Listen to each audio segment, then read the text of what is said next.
Light, रस्ता आणि पाणी ह्या मूलभूत सुविधा आजही झालेल्या नाहीत. त्या आम्ही जर सत्तेत आलो मुळशी पंचायत समितीच्या तर आम्ही त्या 100% मार्गी लावू. परंतु हे निवडणूक लढायचं मुख्य कारण की आम्हाला इथं बदल घडवायचा.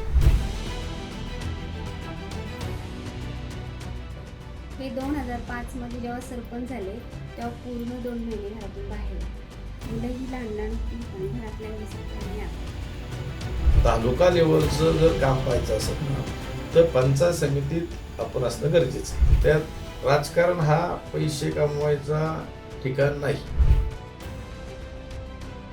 अगदी एखादा उमेदवार पक्षाचा सोडला तर सगळेच्या सगळे कोण काल अमुक पक्षात होतं तर आज अमुक पक्षात आहे, उद्या पुढे जाईल परवा सांग.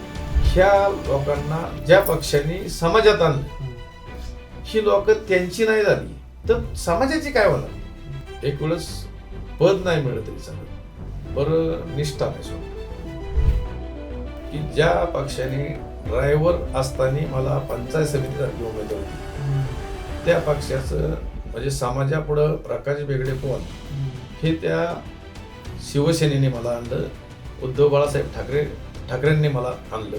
त्याच्यामुळं त्यांचं समाजात आणण्यात मोठा सिंहाचा वाटा आहे. ते अनंत उपकार आहेत आणि त्या उपकारापोटी माझा शेवट सुद्धा मूळ शिवसेनेतच.